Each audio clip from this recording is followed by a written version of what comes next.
everyone, welcome back to YouTube. This is Floppy Waffle 69, and today I have my next ship in the series here. As I'm going down the IGN heavy cruiser line for y'all. Last video I covered the Furitaka and basically stated how that is like the fundamental cruiser 101 installment in this game. Very strong tier 5, I might add. Video did go a little long, 40 minutes, but again, I wanted to show just how good and impactful that ship is at tier 5, just so it kind of lays the foundation as we continually climb up the tiers of this line, just to get my message across about this line in general. So now we're on to the tier 6, Aoba. The Aoba basically is a Furitaka with a couple tweaks here and there up at tier 6, just up tiered basically. No notable changes with the artillery other than the firing range extension and the main battery reload time. Almost fundamentally the same hull, I would say. Pretty damn good armor scheme as well, as that carries that 48mm deck from tier 5 to tier 6. So it's a little less important. I mean, okay, I don't want to say a little less important, but it's not as strong as down at tier 5, where tier 5 is incredibly strong, but at tier 6, it is still very much strong. I don't want you guys to get the wrong idea here, but let's just go do a kind of a deep dive, kind of peel away the armor levels here, show you a little bit about the ship, talk a little bit about it, and then I have about a 15-minute battle, which actually was a phenomenal battle, came down to the wire to show you guys in this ship. So let's get on right into it. So first things first, I want to showcase the armor layout. As you're going to see, it's still retaining that 48mm deck there to help overmatch or help mitigate overmatch with battleships. Still retaining still has a 16mm nose, 16mm aft. And again, you have that torpedo bulge, as you can see. Maybe I can show it better. Yeah, has that torpedo bulge here on the side, which is going to, again, help as a little bit of spaced armor. It's sometimes shells will get lost in there, or just have torpedo protection shatter hits when you shoot this thing. It happens occasionally. I wouldn't bank on it, kind of like the Furitaka, but it is there. It is there for you guys. So as you peel away the armor layout, just so you could see the massive citadel that is on this ship. Ooh, peel that away. As you can see, yeah, the citadel definitely is still there. A little side note here, when you are shooting the Aoba, make sure you don't aim under or try to land the shells right underneath the front turrets or the rear, as the citadel is pretty much mid-ship and extended, and it comes a little bit under the turret, a little bit after the turrets in that regard. So I know some citadels in this game could be kind of Troy. Like for me, the Helena and the Boise at tier 7 for the Americans. That citadel is very wonky, kind of the same kind of deal here. It's not actually under the turrets, it's more mid-ship. So just a side note. So that's what the armor scheme looks like for you guys. Going into survivability, clocking in at actually 31,900. Again, I have signals on, so that's why mine's 33,500. So health is 31,900. A little bit of a jump from the Furitaka. Furitaka fully upgraded is actually 30,700, like we established. So you give a little bit HP, not noticeable really, like maybe one more penetration level of immunity or extra right there for you guys. Base detection of this ship is clocking in at 11.7 kilometers. Air detect is around 5.78. Max speed of 35 knots. Rudder shift coming in at 6.5, and turning circle radius at 710 meters. Side note here, the Furitaka actually has a better rudder shift, like I told you guys previously, with a 5.7. So it jumps up to 6.5 with the Aoba, but the Furitaka, it has a little bit of a wider turn circle radius at 750 meters. Via the Aoba is 710 meters. Is it going to be noticeable? Maybe. Just keep that in mind. You do have that for you guys. I don't really want to talk too much about the AA defense. The AA defense on these ships as you progress is pretty null and void and pretty lackluster. You're not going to be shooting down many planes with these ships. I would say as an aircraft carrier captain, target these ships all day, even when they have their little patrol fighter fighting, because maybe that's going to shoot down 1, 2, 3 planes max before it gets tired and wants to return back to the ship. You're not going to be losing too many. So if these ships are by themselves out on a flank, it is open season, right? I do want to talk about the torpedoes just a little bit here for you guys. The torpedo tubes is coming in at 2x4 launchers with 610 millimeter torpedo launchers with a 10-kilometer max range for them, clocking at around 16,200-ish damage with a speed around 59 knots, detectability of 1.5 for you guys. So basically, that gives the opposing ships about a 9.5 second reaction time with the 95 or 9.5 reaction time with the 1.5 kilometer detectability torps and the 59 knots coming in. So again, these torpedoes are potent, but you should see them coming again with the prevalence of submarines, prevalence of aircraft carriers, right? Well, not really aircraft carriers, but destroyers and hydroacoustic search. You're gonna be seeing these torpedoes usually coming in at you guys. And side note about the torpedo firing angles, you're gonna see here as I listed, they're starting to get bad, right? They're starting to become not bad, but less and less usable. And not as flexible, right? It's going to be more of you're exposing more broadside to show these torpedoes. So you got to pick and choose when to turn, release the torps, and turn back. Pick your spots, right? Again, more kiting torpedoes, I would say. Throw them out there. Hopefully, something sails in the wake. More zoning. But yeah, these torpedoes are starting to not get. It's going to be less and less forgiving to utilize these torpedo tubes, as you're going to see as we progress up this line. So. But that's basically, I didn't want to spend too long here in port talking about the ship. I want to spend more time in game. The last thing I want to touch on is the artillery. You have 3x2 203 millimeter guns. Again, pretty damn identical, exactly identical to the Furitaka, but you do have the 11-second reload with the maximum range now extended out to 14.9, so just under 15 kilometers, with the 180-degree turret traverse time of 36 seconds. I'll have it put on screen here that you can see the turret firing angles. I still find them pretty usable. I don't have a problem with these actually. Definitely going to be a little bit more useful when the kited position to get that number 2 turret online. And the first turret, definitely not pushing ships. That's just the basic design of this line in general, the Zao line. So. But yeah, anyways, let's dive into the gameplay to kind of showcase you guys just how this ship plays, and hopefully it illustrates just what makes the Aoba good, as it is a great successor to the Furitaka. So let's get into the game. Alrighty, guys. So here we are in battle, looking at the Tier 6 Aoba.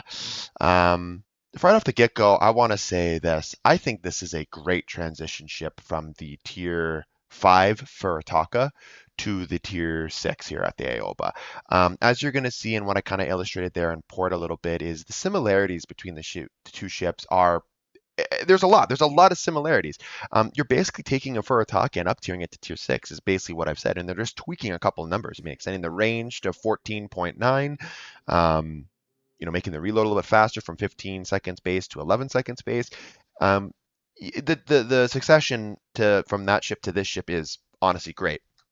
So you're going to notice that right off the get-go, that if you get proficient and comfortable in the Tier 5, I think the transition to the Tier 6 is perfect. Chef's kiss. But one thing I do want to talk to you guys about, obviously with some changes that I do think need to happen. Obviously, I do think these ships have been power crept a little bit, especially to the middle tiers. I know they've addressed the Zao a little bit here and there out of, the kindness of Wargaming's heart, or more like the constant community, the constant community talking about, hey, we need buffs to the Zao. Zao's like, why play Zao? Why play Zao, right? Which is good. But I would go a step further, since someone that, enjoys middle and low tier as well, the whole line, because I think it's good and healthy to worry about the entire game and its whole entirety. The Aoba, the Myoko, and the Mogami all received a change on the Lesta. So this is the Russian client, which was that in that slot with the fighter consumable, you can now interchange that for the spotter plane consumable, which is huge. I think that change would be awesome and perfect, and really allow these ships that have kind of more or less, they're balanced, but nowadays meta, I think they've been left behind. It help them out a lot. I think giving the ability to have that range at their disposal and extend it a little bit, especially at the Mogami. When we get to that ship, I'll definitely cover that in the Myoko. I think would be an awesome change. But is that change ever going to happen? I don't want to hold my breath, but I think it'd be a great change and something that would definitely bring a breath of fresh air down here at the at low tiers. So the play style, I've talked about this in a lot of the ships. With the playstyle so far with the Furitaka, and how I think the playstyle and is installed on the Furataka, and it's carried all the way up to the tier 10, the Zao. And I agree. Again, talking about the transition from the Furataka to the Aoba, I mean, it is the identical play style. I would say this ship is definitely not a pushing vessel. It is definitely a ship that's going to excel at kiting and long-range HE spamming and griefing enemy ships with that hard-hitting, high fire chance HE. That is how you want to play the ship.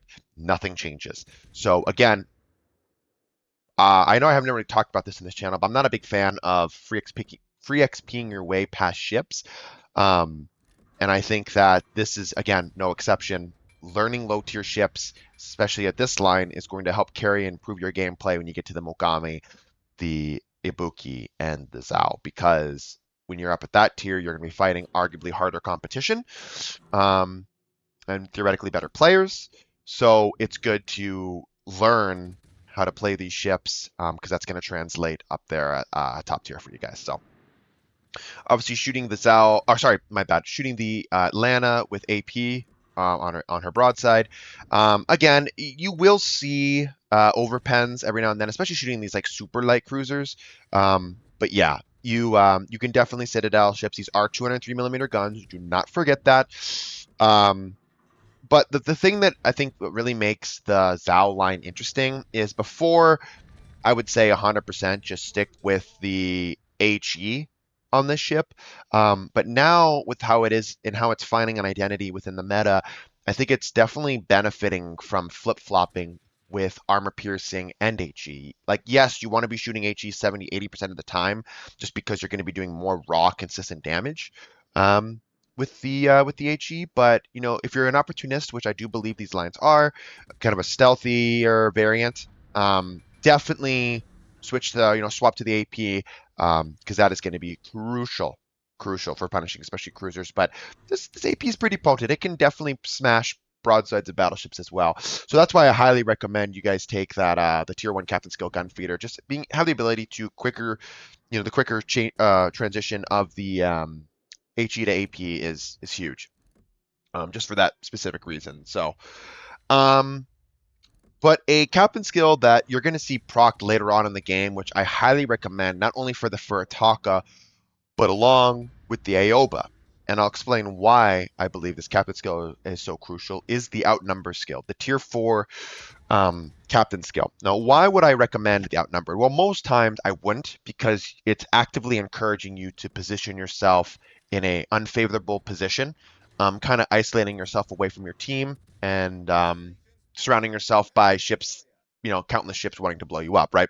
Because just for sum up the captain skill, just so in case anyone's not really familiar with it, basically it's a 4-point skill, and when there are as many or more visible hostile ships than allies within your ship's standard main battery firing range, this skill is activated.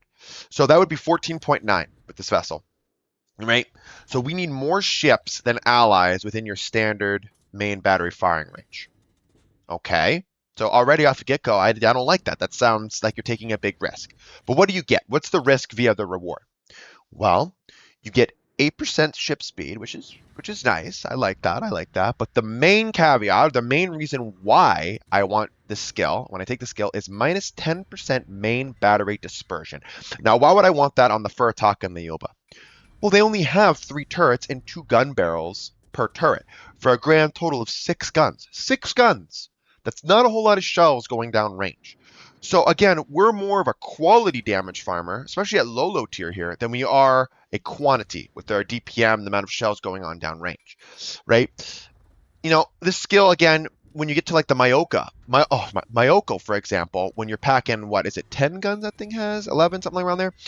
Yeah, I think it's 10 guns. Again, 10 shells going down range, that's still more than enough. Like, I don't think you need it at that point. But now, because this ship only has 6, and potentially if you're just using your front 2 guns because you can't swivel your ass, you're only having 4 guns, I want to make sure my shells go where I want them to go, to make sure they land. And that is why I recommend taking this said skill. It is important and crucial that we land our shells to not only have a chance at setting fires, which I believe the standard fire chance for these ships is 17%, which I believe you can get down 19% with signal flags, and the demolition skill expert or whatever, fire expert skill. That is why I recommend doing that. And you're going to see that ability being procced later on in the game as we get further and further in the game, where our team struggles more and more so. So as you can see, just a little catching up or summing up of the game. Our A flank completely and utterly collapsed, but we dominated pretty much at C. So now the two fleets collide at B. Pretty standard. Usually it's how this goes. And again, what are we doing? We're turning out and we're flipping between AP on the broadside of cruisers and shooting HE while launching our torpedoes. This is textbook, guys. This is what I would recommend to do. One thing, too, you're going to see we have teammates in this game that are getting confused with positioning and me kiting with not, running or not being aggressive or whatever the hell the guy was saying. You'll see. I'm not going to really pay too much mind to it because it didn't really affect me that much. Just know that these ships will get categorized as, oh, you're a pussy or you're running. Don't listen to people. Play the game smart. Play the game within the realms of what your ship's good. Basically utilize the tools in your toolbox. That's basically what I'm trying to say. Utilize the tools in your toolbox. This ship can excel. If you don't, and you try to listen to everyone else and be this super ultra team guy, you will blow up. Plain and simple. With your massive citadel, your lack of DPM, and your lack of obviously shells going down range, you just won't be able to compete with a lot of the other ships. Like, for example, one of my all-time favorites, the Pensacola. So again, we're utilizing that skill when it is procced. Of course, we're running back a little bit too far now, so we're with our allies, which again is fine. It's not a big deal. I still want to preserve HP because there's potentially a big carry situation going to be happening here. I just want to make sure I can farm with my HE at range here, doing what I can to help my team out as much as I can. Again, I think the Aoba is a tricky ship just because it rewards good marksmanship and good positioning rather than, stupid sailing broadside, taking nothing but overpens, as you see a lot of some top tier ships can do. Right. So again, we're being smart with where we are, where we're sailing and positioning our vessel to make sure that we can impact our team the most. You can obviously see that I'm kind of flip-flopping with my torpedoes. Now, in this replay, I only have, I believe, a 15-point commander, or maybe even less. I'm not 100% sure. So I don't have a lot of the skills that I would recommend so far that I would recommend you take on this vessel. Like, for example, top grade gunner, which is going to minus 10% reload of your secondary batteries, and also 8% reload time of your main battery, and that's within when you're spotted within your ship's standard detectability range, which I believe is like 10.4 kilometers. I'm not 100% sure with a full stealth build. So I don't have that on my ability or at my disposal in this game, which will eventually help later on in the game when you eventually have to close the distance and be a little bit more aggressive. Also, one thing too that I want to keep note, I know a lot of my replays I'm favored. I'm showing division gameplay. I make sure that I pick games where the division really wouldn't alter the state of the game. I mean, yes, are we communicating? That's already giving us a massive advantage. But overall, the division isn't impacting the game enough that I would be like, well, you can only do this in a division, right? No, I believe in if I was still, let's say if my division mate in the Graf Spee didn't have, or he wasn't in this game, which is a normal Graf Spee, wasn't my division mate, I still think that I would still play this situation and how I played it. I really don't think I'm, inflating or changing the replay numbers too much by by being in a div mate. If you understand what I'm trying to say. So I'll try to flip-flop a little bit more for you guys, that I am picking solo gameplays, because most of the time I think the majority of us play this game solo, so that it doesn't construe the gameplay and the recommendations of how to play the ship or whatnot. So anyways, I digress. Going back to the game, obviously the Fuso and the Bayern, big battleship gun, well, especially the Bayern with the 380s. There's no reason to be pushing into this. We have one of my teammates in Leipzig saying, push. Why would you push into this? Well, again, you wouldn't, and if you so happen that you did, which my division mate was kind of forced to, based upon his positioning, and he actually landed some awesomely crucial torpedoes for us, that exactly what happened to him would happen to me. And arguably the Graf Spee is more armored, and it has a heal. So if it can happen to him, imagine what these guys would do to me, right? So still, we're kiting at range, making sure that we keep in mind where everyone's guns are aiming at, spamming HE, trying to light fires, do damage over time, help our allies with that constant ship damage to allow my Scharnhorst and Andrea Doria to hit them continuously with their armor piercing. Nice double fire there, showing off the 19% fire chance with each shell, which is awesome. The HE, as you're going to see up and down this line, like up and down this line, is extremely, extremely potent. I believe with the Aoba, you're getting, like I think for Ataka, it was about 4.1 fires per minute based upon your fire chance and reload, etc. The Aoba bumps up to 5.6. So again, you're going to be noticing that too. And I remember way back in the day when I first got the Aoba, I was like, wow, every shot, it feels like for me, I am setting a fire. Which you will see that. I mean, only with 6 guns too is incredible. Like, boom, there's another example, another fire. The power of HE shells are strong with this one. Let's just put it that way. So you want to make sure that you're always maintaining distance. You don't want to close the distance, especially in a situation like this when it's 3v5 with a couple enemy battleships, or sorry, an enemy battleship still in play. Battleships are definitely the epitome of the cruisers, especially at low tier. So we want to make sure we pay them as much respect as possible, and keeping in mind where that Pensacola is, as he has a heavy broadside as well. So since he only has around 2.6k HP left, I want to make sure that I eliminate him as fast as I possibly can. Again, to decrease their numbers to 4, and continue farming the Byron right after. So always, when there is a low HP ship, you want to make sure you eliminate those ships. That's less guns that can be pointed in your direction that can be doing damage to you. You want to make sure that you position your ship, again, in situations where you're only having limited amount of people that can shoot on target, which I think I've been doing all game. So which is good. So now here we are, me and the Scharnhorst. We're just going to chip away at this Bayern. I think the Scharnhorst could have been a little bit more aggressive for sure this game. I think that's where the main frustration of our ally on our team is stating.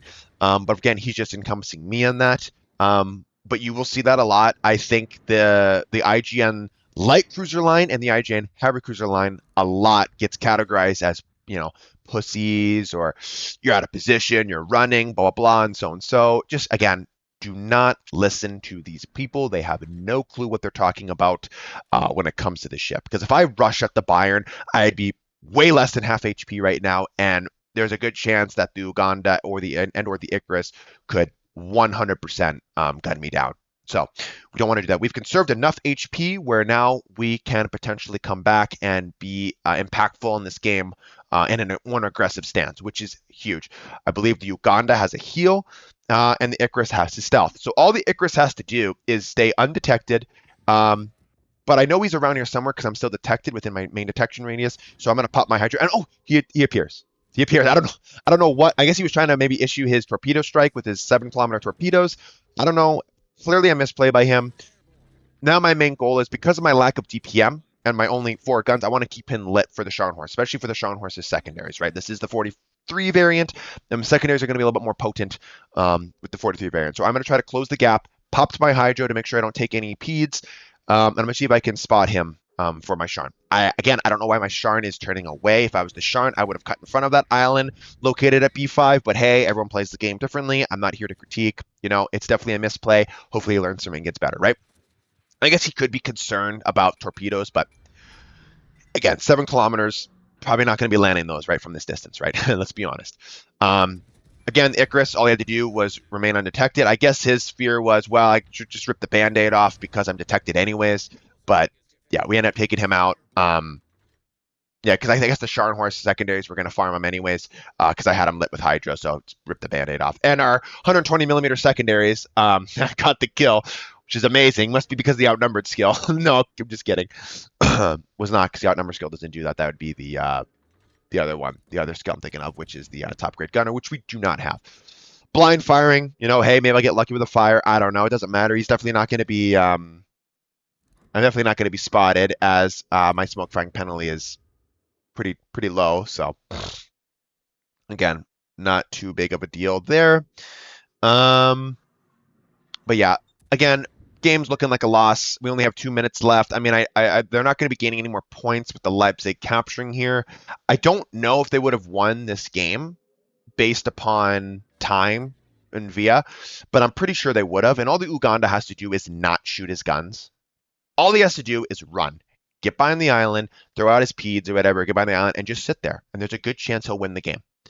But as we know, a lot of players in World of Warships, they are so interested in shooting, shooting, shooting, and not understanding the way the game is played and how it functions, which is okay. I mean, everyone needs a learning curve. I mean, he is at tier 7 though, so you'd hope he understands the game a little bit more. But he makes a massive misplay, and I believe he does end up shooting his guns, exposing himself to our Scharnhorst. I don't have a shot because he's already behind the islands in my screen, but the Scharn is able to spot him when he does shoot his guns. And to basically sum it up for you guys, a little bit of a spoiler here, he catches them and wins us the game, which is quite ironic because it makes our Leipzig look like a freaking asshat.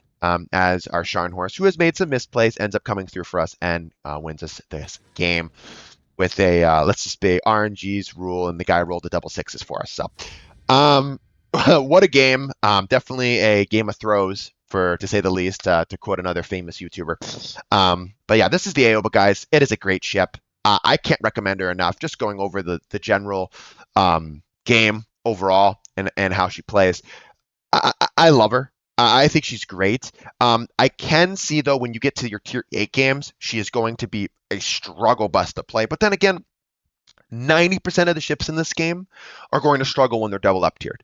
So you're really going to have to outthink your opponents and play smart when that's the case. But when you're top tier, or you're only up tiered by 1 to tier 7, which is perfectly fine, the ship still has impacts in the game. But again, it's going to take a captain with good shot selection, game knowledge, understanding ships like in Citadel, wind of fire, launch my torpedo tubes, etc. Just being that smart cap, outthinking your opponents.